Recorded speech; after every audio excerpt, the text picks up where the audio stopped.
अब देखिए खबरें रफ्तार से और विस्तार से। खबरें सुपरफास्ट में।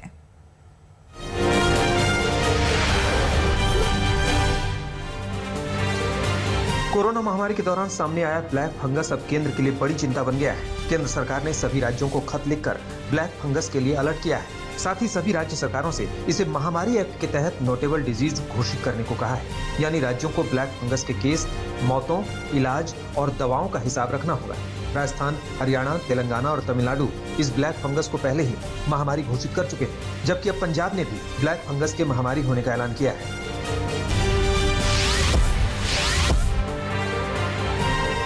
कोरोना संकट के बीच दिल्ली में ब्लैक फंगस के केस लगातार बढ़ रहे हैं। इस बीच दिल्ली के सीएम अरविंद केजरीवाल ने कहा है कि अगर जरूरत पड़ी तो ब्लैक फंगस को महामारी घोषित करेंगे। इसके साथ ही केजरीवाल ने डॉक्टर्स और अस्पतालों से स्टेरॉयड का कम से कम इस्तेमाल करने की अपील की। ये बात सामने आई है कि ज्यादा स्टेरॉयड के इस्तेमाल से ब्लैक फंगस की समस्या बढ़ रही है। केजरीवाल के मुताबिक ब्लैक फंगस को लेकर बनाई गई टीम के पास अभी 84 एप्लीकेशन आई है, लेकिन ऐसा पता चल रहा है कि दिल्ली में ब्लैक फंगस के केस 200 से ज्यादा हैं।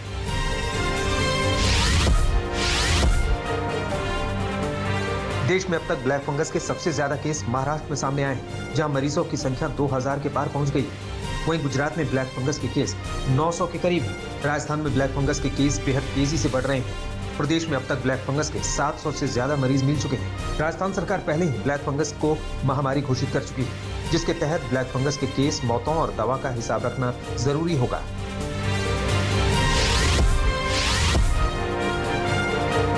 असम में ब्लैक फंगस में पहली मौत के बाद राज्य सरकार अलर्ट पर है। ब्लैक फंगस की चपेट में आने से 27 साल के युवक की मौत हो गई थी। मृतक युवक डायबिटीज से पीड़ित था और 6 मई को कोरोना पॉजिटिव पाए जाने के बाद उसे नौगांव के अस्पताल में भर्ती करवाया गया था। 12 मई को रैपिड टेस्ट में उनकी कोरोना रिपोर्ट नेगेटिव आई थी, जिसके बाद उसे डिस्चार्ज कर दिया गया था। 15 मई को आंखों में समस्या होने के बाद उसे दोबारा अस्पताल में भर्ती कराया गया था।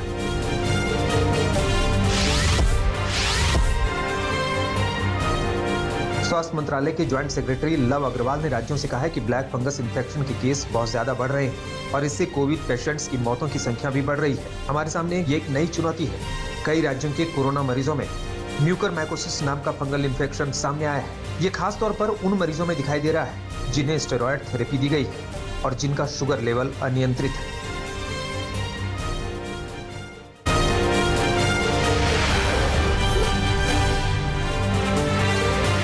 प्रधानमंत्री नरेंद्र मोदी आज वाराणसी में डॉक्टर्स और स्वास्थ्य कर्मियों से बात करेंगे। ये बातचीत वीडियो कॉन्फ्रेंसिंग के जरिए सुबह 11 बजे होगी। वहीं बीजेपी अध्यक्ष जेपी नड्डा पार्टी के सेवा ही संगठन अभियान के तहत देश के 824 सामुदायिक केंद्रों पर हेल्प डेस्क का उद्घाटन करेंगे। इसके तहत देश के हर जिले के एक सामुदायिक स्वास्थ्य केंद्र पर कोविड-19 हेल्प डेस्क लगाकर जरूरतमंद लोगों की सेवा और जागरूकता फैलाने का काम करेंगे।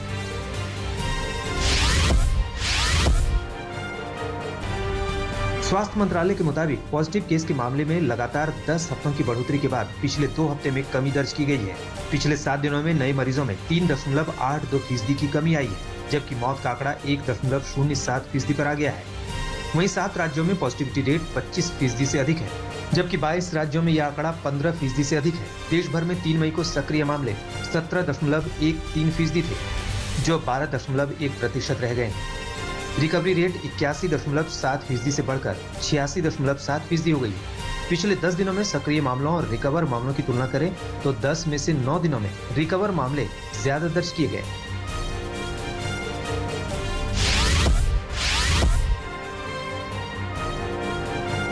पिछले 3 हफ्ते में 6 राज्यों महाराष्ट्र, राजस्थान, उत्तर प्रदेश, हरियाणा, गुजरात और छत्तीसगढ़ में मरीजों की संख्या कम हुई है। वहीं पिछले 3 हफ्तों में 7 राज्यों तमिलनाडु, मेघालय, त्रिपुरा, मणिपुर, नागालैंड, सिक्किम और मिजोरम में पॉजिटिव केस बढ़े हैं। देश में कोरोना के 77% मामले 10 राज्यों से हैं। वहीं कुल सक्रिय मामलों का 69% सिर्फ 8 राज्यों में है। 21 राज्य ऐसे हैं जहाँ कोरोना रिकवर मामलों की संख्या नए मामलों से ज्यादा है।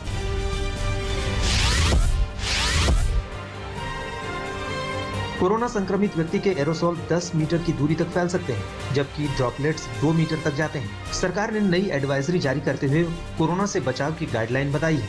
प्रमुख वैज्ञानिक सलाहकार विजय राघवन के ऑफिस से जारी गाइडलाइन में कहा गया है कि जिन लोगों में कोरोना के लक्षण नजर नहीं आते वो भी संक्रमण फैला सकते हैं, इसलिए लोग कोरोना प्रोटोकॉल का सख्ती से पालन करें। सरकार की तरफ से stop the transmission, crush the pandemic नाम से जारी किए गए डॉक्यूमेंट्स में खास तौर से वेंटिलेशन की अहमियत पर जोर दिया गया है। इसमें कहा गया कि जिन जगहों पर वेंटिलेशन की अच्छी सुविधा होती है वहां किसी संक्रमित से दूसरे में संक्रमण फैलने का खतरा कम रहता है।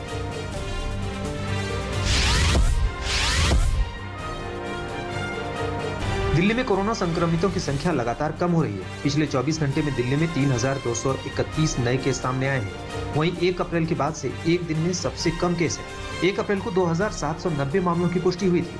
संक्रमण दर अब दिल्ली में घटकर 5.5% हो गई है। हालांकि दिल्ली के लिए वैक्सीन एक बड़ी समस्या बनी हुई है। दिल्ली में 18 से 44 उम्र वालों को आज लगातार 9वें दिन कोवैक्सीन कोविशील्ड नहीं लगेगी। दिल्ली सरकार का कहना है कि उनके पास स्टॉक खत्म हो गया है।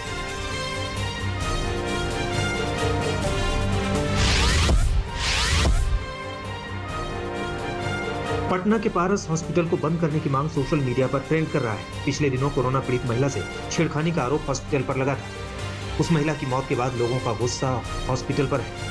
हालांकि मृतक की बेटी की शिकायत पर पुलिस ने पारस हॉस्पिटल पर केस दर्ज कर लिया है। बेटी की शिकायत पर पुलिस ने आईपीसी की धारा 166B, 336, 554A, 506, 509 और 34 के तहत केस दर्ज किया है।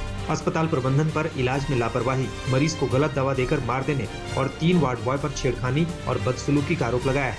मृतक नालंदा की रहने वाली थी और आंगनबाड़ी सेविका थी।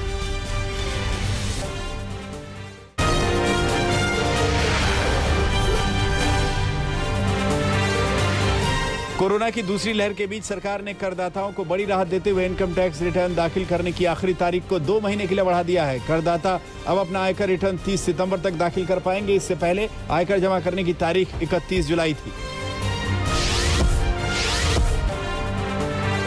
10 राज्यों के 54 जिलाधिकारियों के साथ पीएम मोदी की बैठक के बाद ममता बनर्जी की टिप्पणी पर सियासी विवाद बढ़ता जा रहा है। केंद्रीय मंत्री रविशंकर प्रसाद ने पीएम मोदी पर ममता बनर्जी की टिप्पणी को शर्मनाक बताया। दरअसल बैठक में ममता बनर्जी ने पश्चिम बंगाल के जिलाधिकारियों को शामिल नहीं होने दिया था। इसके बाद पीएम पर हमला बोलते हुए ममता बनर्जी ने कहा कि बैठक में मुख्यमंत्रियों को बोलने नहीं दिया गया। इतना ही नहीं, प्रधानमंत्री ने दवा, ऑक्सीजन, वैक्सीन पर कोई बात नहीं की।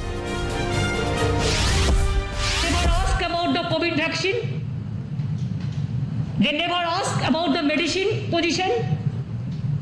They never ask about the oxygen position. They never ask about the remdesivir, the medicine, the urgent, what is not available in the market now. They didn't ask us for the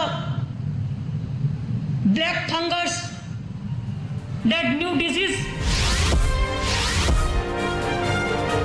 अरब सागर में navy के rescue operation के बीच इस पर राजनीति भी छिड़ गई है। घटना को लेकर कांग्रेस नेता सचिन सावंत ने पेट्रोलियम मंत्री धर्मेंद्र प्रधान का इस्तीफा मांगा है। सचिन सावंत ने कहा, ताउते तूफान की चेतावनी काफी पहले दी गई थी। ऐसे में इस घटना की नैतिक जिम्मेदारी लेते हुए धर्मेंद्र प्रधान को इस्तीफा देना चाहिए। वहीं एनसीपी नेता नवाब मलिक ने कंपनी के खिलाफ गैर इरादतन हत्या का केस दर्ज करने की मांग की।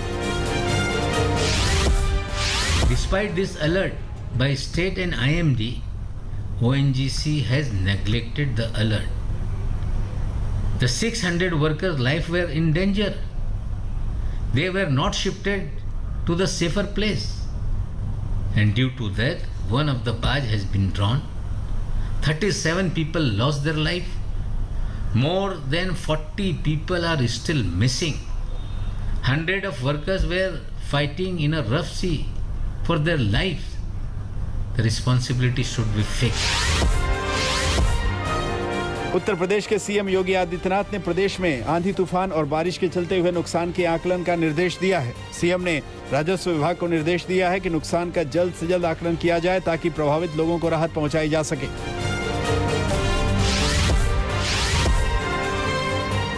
टूल किट मामले में बीजेपी और कांग्रेस के बीच सियासी घमासान जारी है। इस बीच यूथ कांग्रेस ने बीजेपी के राष्ट्रीय प्रवक्ता संबित पात्रा के खिलाफ दिल्ली के संसद मार्ग थाने में आपराधिक शिकायत दर्ज कराई है। कांग्रेस का आरोप है कि संबित पात्रा कोरोना महामारी में केंद्र सरकार के कुप्रबंधन से ध्यान हटाने के लिए और सांप्रदायिक तनाव फैलाने के लिए एक जाली और मनगढ़ंत कांग्रेस टूल किट प्रसारित कर रहे हैं। इस बीच कांग्रेस पार्टी ने बीजेपी नेताओं पर फेक न्यूज फैलाने का आरोप लगाते हुए ट्विटर का रुख किया। कांग्रेस ने बीजेपी नेताओं के ट्विटर हैंडल को सस्पेंड करने की मांग की। कांग्रेस ने बीजेपी अध्यक्ष जेपी नड्डा, केंद्रीय मंत्री स्मृति ईरानी, संबित पात्रा और बीएल संतोष के ट्विटर अकाउंट को सस्पेंड करने की मांग की।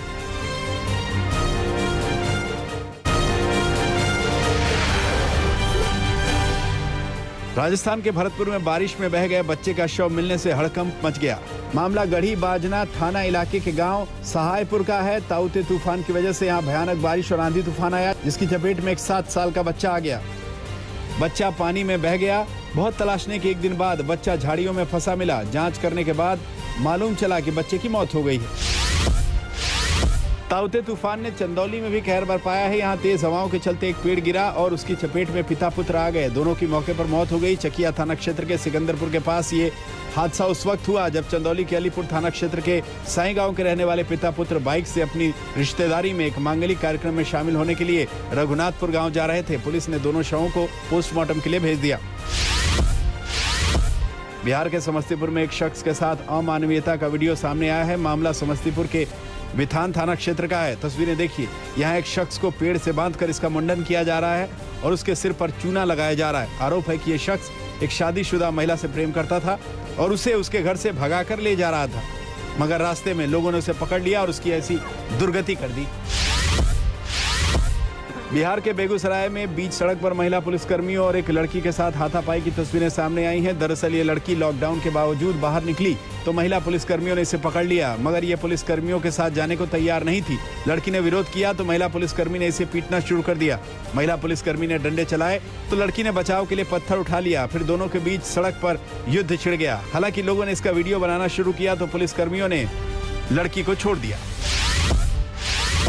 मध्य प्रदेश के विदिशा में देवरानी और जेठानी के अपहरण का मामला सामने आया है। बताया जा रहा है कि आरोपी ने पहले एक महिला का अपहरण किया, उसके बाद दूसरी महिला का अपहरण करते वक्त उसे परिजनों ने पकड़ लिया और जमकर पीटा।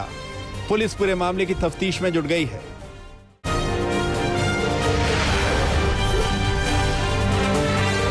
सख्ती के बावजूद हजारों अवैध प्रवासी स्पेन में घुसने की कोशिश कर रहे हैं। सोमवार से लेकर अब तक 8,000 से ज्यादा लोग सूटा के रास्ते स्पेन में घुसने का प्रयास कर चुके हैं। आधे से अधिक प्रवासियों को स्पेन पुलिस ने वापस लौटाया। मोरक्को से समुद्री रास्ते को पार कर स्पेन की सीमा तक पहुंच रहे हैं अवैध प्रवासी। दुनिया में जारी है कोरोना का कहर। अब तक इसकी चपेट में आकर 34,33,000 से ज्यादा लोगों की जान गई। संक्रमितों की संख्या 16 करोड़ 56 लाख के पार। 14 करोड़ 46 लाख से ज्यादा लोग हुए कोरोना से ठीक। अंतर्राष्ट्रीय ओलंपिक समिति के अध्यक्ष 12 जुलाई को करेंगे जापान का दौरा। टोक्यो ओलंपिक की तैयारियों का जायजा लेने के लिए जाएंगे आईओसी चीफ थॉमस बाक। मई में जापान सरकार के द्वारा घोषित इमरजेंसी की वजह से टल गया था बाक का जापान दौरा।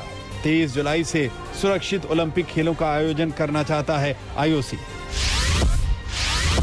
पहली बार सर्फिंग को भी ओलंपिक में किया गया शामिल। टोक्यो ओलंपिक में दमखम दिखाएंगे सर्फिंग के खिलाड़ी। जापान के त्सुगासाकी बीच पर होगा सर्फिंग का आयोजन। खेल के दौरान कृत्रिम लहरों के बीच मशीनों का होगा इस्तेमाल। वर्ल्ड कप रग्बी 2027 का आयोजन होगा ऑस्ट्रेलिया में। अर्जेंटीना ने वापस ली अपनी दावेदारी। ऑस्ट्रेलिया रग्बी एसोसिएशन ने किया बड़ा ऐलान। वर्ल्ड कप रग्बी टूर्नामेंट के फाइनल में 4 बार पहुंच चुका है ऑस्ट्रेलिया। रोचेस्टर के मेयर लवली वॉरेन के घर पुलिस का छापा। घंटों तक पुलिस मेयर के घर लेती रही तलाशी। डेमोक्रेटिक पार्टी की मेयर लवली वॉरेन पर चुनाव में वित्तीय धांधली का आरोप है। इस मामले में उनके चुनावी अभियान के कोषाध्यक्ष को भी बनाया गया है आरोपी। अमेरिका के कई प्रांतों में बारिश ने बढ़ाई मुश्किलें। सड़कों और घरों में भरा पानी। यातायात व्यवस्था ठप। नेशनल वेदर सर्विस ने लुइसियाना, टेक्सास, ओक्लाहोमा और अरकानसास में भारी बारिश की जताई आशंका। लगातार हो रही बारिश के बाद कई इलाकों में बाढ़ जैसे हालात। दक्षिण कैलिफोर्निया के कैनियन लेक के पास मौजूद मोटर होम में लगी आग। करीब 40 गाड़ियां आग में जलकर हुई बर्बाद। घटना में किसी के हताहत होने की खबर नहीं। घंटों की मशक्कत के बाद दमकल कर्मियों ने आग पर काबू पाया। मामले की जांच में जुटी कैलिफोर्नियाई पुलिस।